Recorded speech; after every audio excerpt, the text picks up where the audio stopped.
fois, d'un point de vue artistique, qu'est-ce qui rend cette église-là unique en son genre? Je pourrais commencer par te parler de Gérard Morisset, Oui. qui est le secrétaire de la Commission des monuments historiques du Québec. OK. Dans les années 50, même avant ça, on fait un inventaire au Québec de tout ce qui est intéressant au niveau du patrimoine, ce qu'on souhaite préserver pour les générations futures, pour le legs. OK. Puis, rapidement, l'église de l'Acadie va être pointée par ce dirigeant-là qui va la choisir parmi les églises les plus importantes de notre province pour, oui, la mettre de l'avant, mais surtout la restaurer. OK. Donc, à ce moment-là, dans les années 50, on comprend que l'Église de l'Acadie, à travers la province de Québec, a une importance artistique, historique et patrimoniale de haut niveau.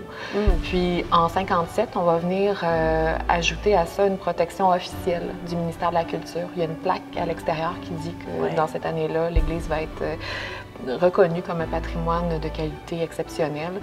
Puis il y a même une aire de protection qui va s'ajouter à ça. Ça veut dire qu'aux alentours de l'église, on ne peut pas faire les constructions qu'on veut. Il y a certaines contraintes pour pas qu'on vienne trafiquer d'une certaine façon son aspect. Fait que déjà au niveau c'est ça, de la province, on comprend qu'il y a une importance qui est pointée là.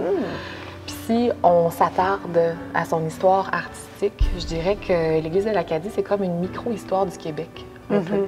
On a 3 générations de peintres qui ont travaillé ici, qui travaillent au début du 19e avec Louis Dulompré, les toiles plus anciennes que je te pointais tantôt. Fait qu'on a quand même un personnage super intéressant qui est arrivé ici là, pour faire, dans le fond, combattre auprès des colons américains qui souhaitaient faire l'indépendance. Fait que lui, il arrive, puis finalement, ça va devenir un artiste super important qui va avoir une influence aussi là, sur d'autres artistes du territoire. Fait qu'on a ce personnage-là illustre qui a donné 4 tableaux à l'Acadie. Il nous en resterait 3 aujourd'hui. Il y en a un qui a disparu au fil du temps, malheureusement. Par la suite, on a Yves Tessier, qui est un peintre tout aussi important, qui va parler de l'histoire de la circulation des images au Bas-Canada. On s'intéresse à l'histoire de l'art du Québec. Yves Tessier, c'est une figure importante. Fait qu'on a les 4 grandes toiles de la nef qui sont de lui, puis qui montrent les docteurs de l'Église, les tableaux qu'on a vus circuler un peu partout, c'est ça, sur notre territoire, parce qu'auparavant, il n'y avait pas d'école pour les peintres au Bas-Canada. Fait qu'on apprenait en copiant. Puis Yves Tessier a copié des toiles de grands maîtres, dont le Saint-Jérôme, qu'on peut retrouver un peu partout aussi ailleurs au Québec, dans d'autres églises, dans d'autres lieux de culte. Fait que ça parle de cette histoire-là aussi, de notre histoire de l'art. Puis il y a Joseph Thomas Rousseau qui a fait les médaillons qu'on retrouve au plafond, puis qui a fait le décor en trompe-l'œil que je te parlais, qui est disparu aujourd'hui. Puis que Gérard Morisset va choisir de faire disparaître parce que de son point de vue, ça représentait pas la première mouture du décor, le décor initial. Mais ça, c'est des visions, comme je te disais, qui se superposent. Mais juste pour ça, 3 générations de peintres très importantes, très influentes, qui sont dans une même église, puis que les œuvres ont encore été préservées. Moi, je trouve que ça parle, puis c'est très intéressant, puis très important aussi pour l'histoire. C'est un héritage vraiment très riche pour nous, la nouvelle génération, puis pour les autres artistes aussi. Je veux dire, c'est rare qu'on va pouvoir admirer ça.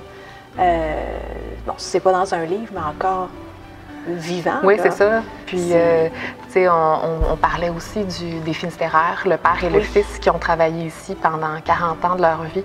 Ça, c'est quand même une histoire super intéressante. Oui, ça, c'est le mercenaire allemand là, qui est venu à l'Acadie. Dans le fond, je te parlais tantôt que Dulompré est venu se battre avec les colons américains pour l'indépendance. Finistérière, lui, c'est tout à fait le contraire. C'est un mercenaire à la solde de l'Angleterre, un Allemand, qui est venu se battre pour contrer l'invasion américaine.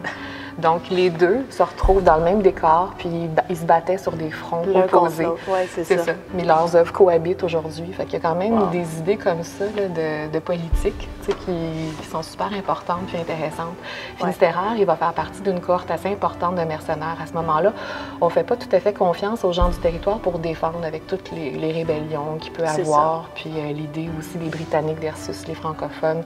Donc, on va aller chercher des mercenaires pour s'assurer qu'il y a une protection, mais ces mercenaires là qui sont francophones, pour quelques-uns, vont choisir de demeurer sur le territoire, comme Jean-Georges Finistérière, finalement.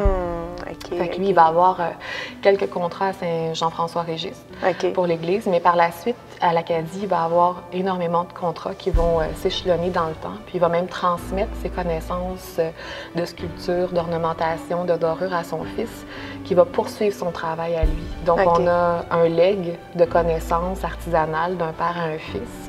puis on a 40 ans de vie qui sont donnés à l'Église de l'Acadie pour créer un décor, un ensemble sculpté incroyable, puis qui est unique au Québec, parce que c'est le seul qui subsiste de leur travail. OK.